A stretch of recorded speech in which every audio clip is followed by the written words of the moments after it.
there's always questions. Is this legal? Can I do this? If you don't have that, everything will crumble, even if you have all the right legal documents in place. What is the number one way that real estate investors can shatterproof their business? Well, that is easy.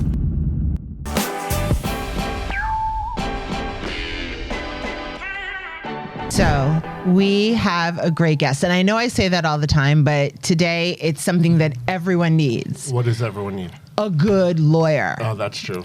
So today we have Scott Reib, and Scott Reib is known as America's legal coach. Hey, Scott. Hey, Scott. Welcome to the show. Hey, Noel. Hey, Eric. Thanks for having me. Scott, let me read a little bit about all of your many accomplishments. So Scott Reib, America's legal coach and Zig Ziglar small business lawyer. Okay. Brings over 20 years of legal expertise to entrepreneurs. Known for his Access Plan legal service, he aims to make legal advice accessible and affordable. Yeah, affordability is a huge challenge for lawyers today. Scott helps business owners shatterproof their ventures. He advocates, and this is what I love, this is really important. He advocates treating lawyers like primary care doctors, emphasizing proactive legal support for long-term business success. He says stop treating them like emergency rooms, right, Scott? That's it. That makes sense, because when you have the emergency, if you don't have the doctor, and running a large real estate practice, we have legal issues all the time. And if I didn't have my team on retainer, then I would have a problem. So, Yeah, you guys have already made that paradigm shift that a lot of people have not. They're still in reactive mode, and that's a recipe for disaster. It sounds like it, and I think that for our real estate investors, everybody needs to have a lawyer on standby. Yep. And if they could buy into some kind of program where they had access to lawyers, I think that would be a fantastic situation. I can tell you that my lawyers charge anywhere between $450 and $600 an hour just for services. And I sometimes wish that I had a, almost like that public service or that electric plan where it allows you to have like a steady payment every month. If only someone had an access plan that did that. So I guess you should wait. She does. Wait. I didn't know that. So tell me, what's your access plan? Yeah, so about 12 years ago, I realized I had a problem. I was doing business litigation, and my clients kept coming back for more, which isn't a good thing. It was the same kind of problems. Right. Well, and really not for me, because that meant I was doing something. There was something wrong. There was a disconnect. If they had me, but they weren't using me to avoid their problems. And so I had to kind of do a deep dive and introspective, what's causing this problem? And, was it my personality? No one wanted to talk to me. And so they weren't calling to get good advice. And what I came up with really was that I was okay. It wasn't they didn't like me. It was they didn't like the system that you've referenced of being billed by the hour. Sure. So every time they thought of me, they thought of money flying out of their pocket. And so they'd rather Google it, dial a friend, do anything but call me and ask me a question because they knew it would cost them money.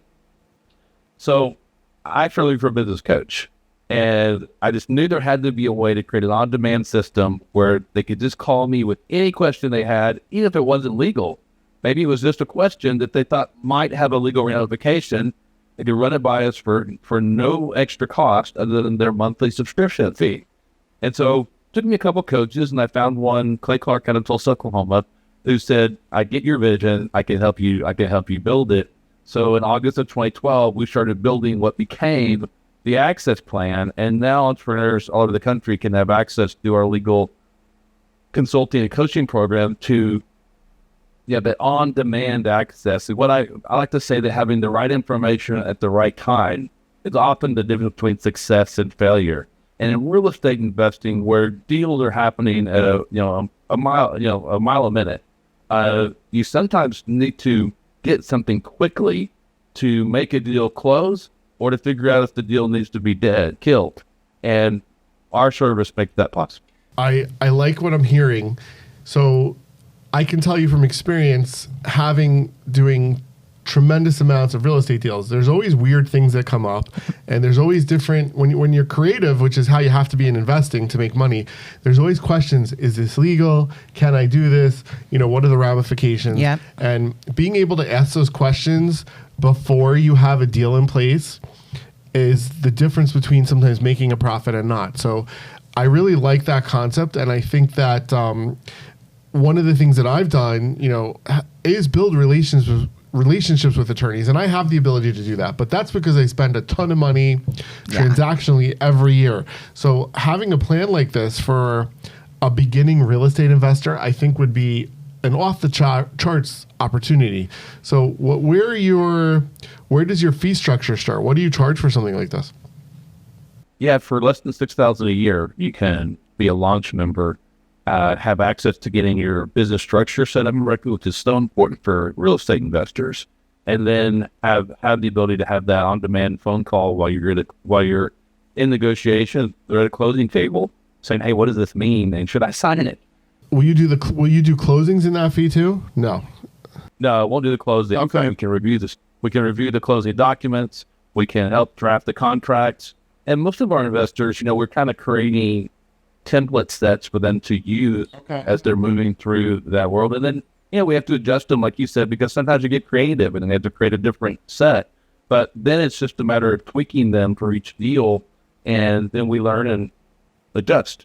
And by having that ongoing relationship, the investor is well served. Okay, so you can help give them the basics, and you can answer any kinds of unique questions regarding any kind of transaction, or whether or not, can you help them with tenant questions, and can you help them with, let's say if there's leases that need to be analyzed or some questions regarding a potential acquisition, can you help them in that respect as well? You bet. So if you were buying an apartment complex that already had a bunch of leases in it, and say it was 50% occupied, you wanted to know what your obligations were under those leases, then our team could review them. That would not be in the basic plan would not cover that. Okay. Right. You could stay basic and then do some add-ons for flat fee projects, or you would upgrade to a plan that did cover it. But that's definitely what we do. Okay. So does it matter what state someone is in, and what state are you out of? Like, do you have lawyers on your team that cover all the different bars? We have lawyers across the country. We don't cover all the different bars. And for instance, if someone needed to do an eviction and would need to actually have a lawyer representing them, then we would find the local lawyer to do the eviction. Sure. Give them the information they need, quarterback it to make sure it gets through the goalpost, and take care of it. But I can't go to court. I'm licensed in Texas and Oklahoma. I can only go to court in those states. Understood. And do everything I can to avoid that. Of course, who wants to go to court? But so you basically, running this big group, you can help people, especially if you have a multi-state investor, you can help somebody find help in every state for whatever need they may have. Correct. And then the bigger picture is trying, being that primary care. And so we're developing legal structures and systems that will serve them well in most states. I mean, there's 3 states that I think people should avoid because there's so many legal traps. Like which ones? I want to know. What are the states that I should not step my foot in? California, New York, both of those are really, really troublesome. So we're based in New Jersey, We're in New Jersey. Right next to New York, and we agree 100%. Yeah, I mean, there's obviously some opportunities there, but it's just too much to work with.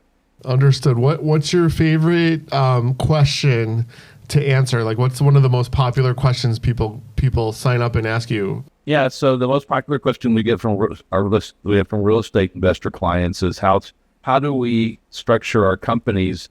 Can we hold multiple assets in one LLC, or do we need an LLC for each asset? And is that a different answer for each state, or would that be the same for all 50? Good question. It can be slightly different depending on the state, because one of the preferred ways to do that efficiently is to set up a series LLC, so that every time you find a new property, you can quickly set up a new sublevel of that series, and then close into it, and you're done. For less than $100 in every state that I'm aware of, you can add that has the series. Every state doesn't have the series, and some won't recognize it. Then you're having to create an actual LLC for each property. I still think that's the best case scenario, is that you should have each property in its own LLC. I know there's other legal professionals that would say, figure out, though, you're willing to say, let's have $1 million per LLC in asset value, and every time we go over that threshold, we create a new LLC. I get that, but you're still exposing multiple assets to the liabilities of the other. And so, to me, if you're buying an asset that's worth, I don't know, let's say for the $250 million, you should want to separate that from everything else. It's in my asset protection formula, we call that siloing. Okay. And if you're a farmer, you don't put barley in with corn. You keep them separate. If you mix them, it's a mess. So you keep those things separate. And so I think that it really applies in real estate, because you don't want somebody to be a tort liability or a discrimination issue and have it affect any of the rest of your holding. So that's a great comment. So I have a ton of properties, and most of them have their own LLCs. I know that. Limited liability corporation, which limits, if we have a slip and fall or any kind of litigation, it protects you. I do have one or two where I guess I got cheap, so to speak, and I was like, let me throw an extra property in here. But it is a scary thought, and how beneficial is that? And should people worry about that extra? What is it like? Every LLC has to file a tax return, so sometimes people are cheap and they don't put multiple LLCs in there because that's an extra $500 every year, almost for nothing. So you're saying that's silly? You cannot have a sole proprietorship. It should be illegal. Okay. You can't do it, especially in real estate investing, where you're not just dealing in cash flow, you're dealing in assets, appreciating assets, hopefully. You've got to have those protected. Otherwise, your whole business is just you. So any liability that happens in your real estate business comes home. So the profit that you've taken out of your empire and bought assets that are personal, like your yacht or your motorcycle or whatever you like, those are subject to the liability created by your real estate business. And so you have to create the separation. So you at least should have a real estate holding company that holds your real estate assets. And then I would say that at a minimum, you should have a real estate operating company that is like, that's what the lease name is under that company, and that's where the rent's paid. And it's got a contract to manage all of your other real estate holdings. That's kind of the minimum that you should have. And then here's what happens if you have every property in one LLC, you get sued, and maybe you've got insurance on all the properties. So the insurance company will step in and defend it, but you need to refinance one of those properties to take cash out so you can do a new deal. Well, you can't do that because those assets are tied up in that LLC that's been sued. So you're locked down until that lawsuit is over, either by a judgment or settlement. And that puts you where a winnable case may have to be settled because you've got some business things that have to happen and you can't wait for the court system. And I've seen that happen from the sole proprietor situation where they own 10 properties in their personal names. Their company gets sued, which was a sole proprietor. Suddenly everything they have is at risk and locked down, and you have no flexibility, and being able to harvest equity out of property is such a huge part of real estate investing. So, I think you're stepping over dollar bills to pick up nickels if you're holding multiple properties in one LLC. I like that. Stepping over dollar bills to pick up nickels. Don't want to do that. Totally makes sense. So are you saying that a person who's out there aggressively investing, has businesses, has real estate, should have nothing in their name? There should be a kind of a buffer. So even if you own, let's say you own 5 buildings, all of those should be in LLCs. And let's say you own a dry cleaner, or you own a daycare business, or you own anything. So you're saying those businesses should also have an LLC as the owner as well? Correct. Yeah, they should all have their own silos. There's 3 parts to a Shatterproof asset protection plan. The first will be siloing. The second is, I think you should try to be anonymous as much as you can, and so that your personal name's not connected to those LLCs, so that people can't come find who owns them and make you a target. And the third is that they need to be bidirectional. And what that requires is that not only you have all these silos, but those silos are owned by an LLC called what I call a family holding company, that is formed in a state like New Mexico or Wyoming, Delaware, Nevada, that have really strong charging order laws that say that if Noel has an accident and hurts a brain surgeon in the prime of their career and expect a $10 million judgment, Can't go after my business. because she loses the case because she was really bad. She was really bad out there driving, and so we had. How did you know? Sorry, Noel. The lucky 50-50 get. All right. So you've got this huge judgment that's on top of you personally. And so they start looking at what do you own? Well, you own a holding company that owns all these assets. Well, if they can only get a charging order against the holding company and send those states I've mentioned, all they get is this order saying that if profit is distributed, they get their money. Well, any entrepreneur can figure out ways to get profit out of an LLC without actually distributing it.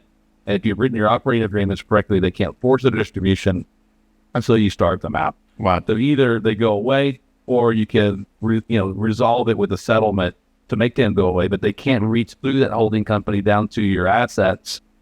And so that's what I call bidirectional, because you're planning below for business liability, but most people don't plan for personal liability. And we're driving around in these huge vehicles, and now they're these EVs that are heavier than what we were driving before. That's probably the most likely thing to happen, that we create a personal liability event. So you said, Delaware, which I've known about, Wyoming, Oklahoma, all of these different, but you don't have to physically be in those states, correct? No, we use a company that does virtual addressing for them. So you've got an actual address in Wyoming. So if mail comes, they scan it, email it to you. And so you've got that set up. And so if someone's looking for you, they can't find you, but you can get mail. So what's your favorite state? Where should we all be registered in? Wyoming. If money wasn't an object, would you pick Delaware or Wyoming? Money wasn't an object. I'd still go Wyoming. The only reason I would go to Delaware is if I was building a company that I thought I would start wanting to bring investors into. So I was going to go, I was going to actually start raising funds. Then they like Delaware. And so I would probably do Delaware. Okay. So you talk about the 6 phases of a shatterproof business. And as we know, a real estate investor is really in business for themselves. They are the ultimate, I think, entrepreneur. What are those 6 phases of being a shatterproof business? Yeah, and those 6 phases come out of my new book, The Shatterproof Entrepreneur. The first phase of that is setting up the proper foundation. And some of that is leadership, that you need to have a vision, mission, and core values set up as you're creating the foundation for your company. If you don't have that, everything will crumble. Even if you have all the right legal documents in place, if you don't have the leadership piece in place, you have big problems. And I learned that the hard way in 2014. So I was 2 years into the Access Plan. We were starting to scale the business. I had about 6 employees, and I knew where I was going. And I had paid a lot of coaches and people to help me grow my business, and was implementing a lot of things and requiring my team to do things. But I failed to explain my vision to them and to put it into a written form in a concise way where everyone knew here's where we're going and why we're doing it. And I wound up in June of 2014 with everyone leaving, and I was on a vacation. I had to come back to my 2,500 square foot office, and it was just It was all my fault. It took me a little while to figure that out. It was all my fault. Everything rises to fault on leadership. Had I given them a stronger vision, they would have understood why I was having to do all those things. And I would have hit 7 figures much faster than I did. Instead, I had to rebuild from scratch. I did have my recurring revenue system in place. So one of the benefits of losing your entire team is your payroll goes away. There you go. More money in your pocket. Mm-hmm. Yeah. More stress. Yeah, you got to look at the bright side. But I was able to keep running and then learn how to rebuild the team and communicate properly. And I still learn every day. Leadership is definitely something that you don't master; you just keep mastering. I totally agree with that. I think I'm learning every day, and I've had some experiences similarly to what you described, and really being able to be in control of all these things and seeing the dangers that lie ahead of you. And I think having that legal advice there by your side is a definite must for people. And we always talk about having the right advisors on your team. Right. And without those right advisors, you can't move forward, you can't be successful, and people can't be afraid to pay for it. So I think you have an amazing opportunity for people to get in at like a ground level where it's not breaking the bank, but it's yet giving them that service to make themselves successful. So I love it. Yeah, and that's the part of phase one is setting up legal structure, getting your key advisors in place. So you're right there. And what's phase two? Phase two is establishing your distinctive brand identity. You have to know, you have to look deep inside, figure out who you are as a brand, and then figure out how to communicate that in the best possible way through logos, slogans, business names, and then figure out how to protect that with trademarks, copyright, and all the things you need to do so you have a strong intellectual property brand, so that if you ever wanted to sell this thing that you've created, you could prove that you actually own it. The problem I see, so what's the second biggest problem I see, is where people come in with a letter they received from someone saying that they've infringed on their trademark, and they have 30 days to rebrand their company. And it's because they didn't take the time to go through, and it's time, like it may take months to actually figure out a brand that you can own. Otherwise, you get to the end of the business journey, and you climbed the wrong ladder. It's not yours, and you suddenly have to back up and do it again. And the cost, just the monetary cost of rebranding, is huge.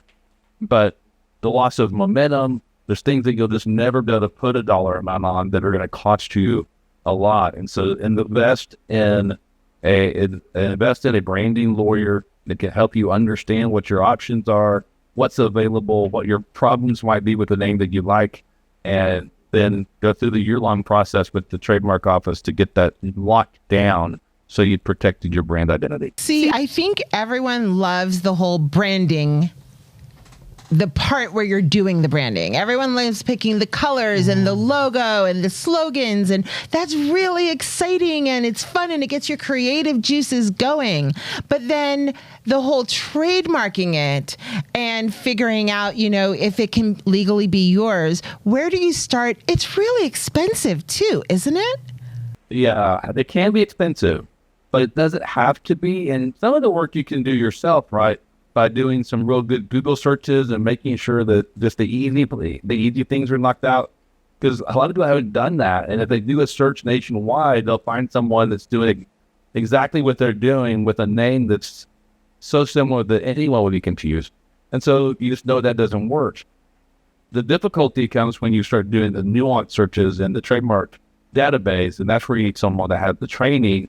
And so, yeah, you may spend, let's say, $2,000 to $3,000 walking down that brand, but that's really not a huge investment to make sure you don't build your business on someone else's brand and then have to start all over.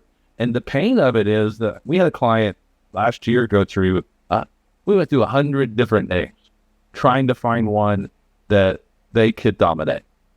And that took a few months and a lot of brain effort and energy from them to do that. And then we would have to chase them down to make sure, what conflicts it just didn't exist. So yeah, it's an investment, but if you're listening to us, it's so important to get that right, because it's just if you ever want to sell what you're building out there, real estate investor, whatever kind of thing you're doing, a big part of the value is that brand identity. And if you don't own it, that someone's taking on a huge risk, and that's going to devalue the value of your company. What happens if you spent a better part of a decade building something and then you're like, oh yeah, now I need to trademark it. And then you find that it's either too common and you can't trademark it, or it's being used somewhere else. Do you just give up, go home, get in bed? Yeah, you just start over. You do. You need to start over. You flip it. Yeah. Then you get to look at it as, then you got to turn the cup and it's half full, right? And now we have an opportunity to gain attention with our rebranding. And you just got to play the mind games, right? But yeah, but the best time to plant a tree was 20 years ago. The next best time is today. Yeah, good point. We've got a branding problem. Let's find out today. And we had a client that came into us as a 10-plus-year-old business. They had just purchased it a few years ago. And one of the questions I asked them on one of our first calls was, do you have a trademark for your brand? They were in 6 states. It was a DJ company, and they did not. And so we started looking around, and there were some pretty close matches. And so they won the game. One of the problems, if once you file an application, the world now becomes aware that you're using that mark. And so you may then get cease and desist letters that you wouldn't have otherwise. And we got through the process, got them trademarked, and they were able to go down the road. But it's really a cautionary tale because they could have had to rebrand this company that was in 6 states. I think now they're in 12 states. And it would have been a huge loss for them. And it was just because the founder was lazy and didn't do it. I think sometimes people also don't know. So that's one of the reasons why we have these discussions is we want people to know what's out there. You know, I'm learning stuff for the first time, and it's awesome. I knew the founder, so he was like, I don't know, but he knew better and didn't do it. No, it's priority, right? Sometimes those things aren't priority. You think I'll get to it later, and then you get busy scaling the business, and suddenly 10 years gone, and you didn't do it. So, lock it down, and that's why it's phase 2.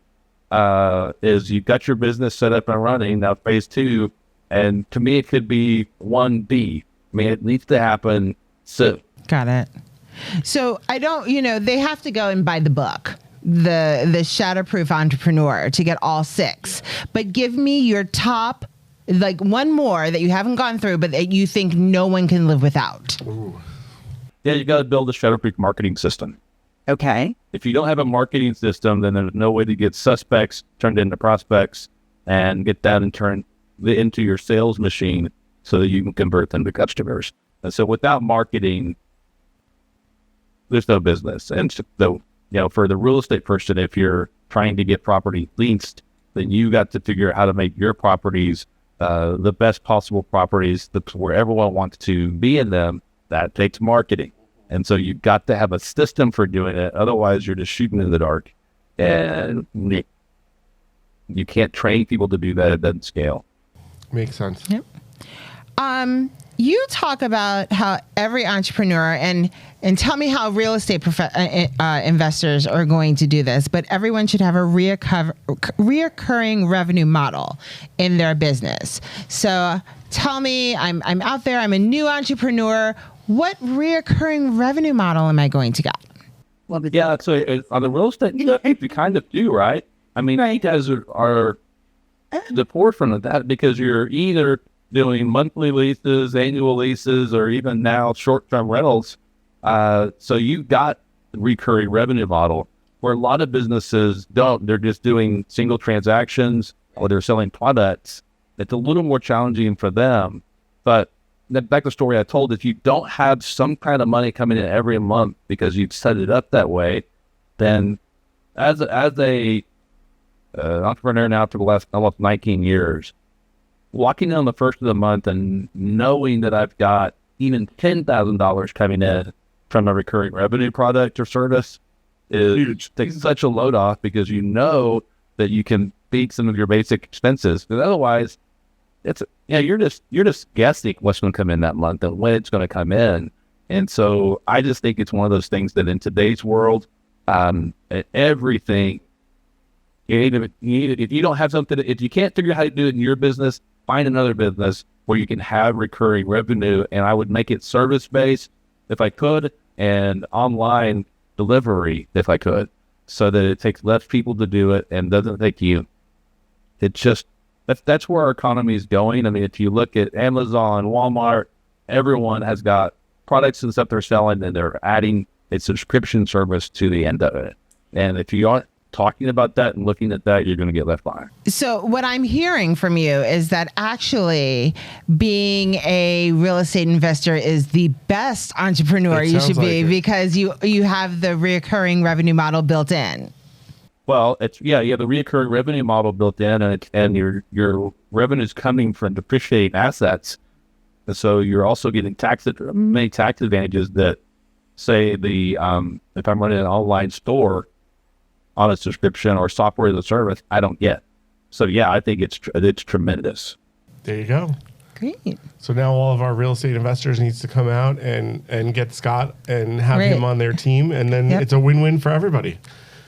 So, Scott, if you were to give one huge piece of advice, something that you're like, I am a lawyer, I work with all of these entrepreneurial businesses, this is the one thing that you want to leave everyone with, that it's going to be mind-blowing to them, what would that be? It's really not mind-blowing, and we've addressed it. If you're going to have a business and not a hobby, then you have to have legal structure and systems to go with it, and you need to have someone that's orchestrating that for you. If you don't have that, then don't bother. It's just a hobby. There's 120 million lawsuits filed in the U.S. every year. They're going to become a statistic and a cautionary tale. If you don't take it seriously, don't get in. Great. Yeah. And how can we find you, Scott? Let's go with two ways. You can find me on Instagram at the Scott Reib, and we're dropping videos almost daily with legal tips that would be applicable to most of your listeners. And then the second way is at reiblaw.com, REIBLAW.com/real estate mix. We have a special page just for your listeners where they can download some free things and schedule a 20-minute call, not with my team, but with me, just to talk about your business and what things I think that you might need to change. Thanks for watching this episode. Now don't forget to like, subscribe, and leave a comment, and we'll see you next time.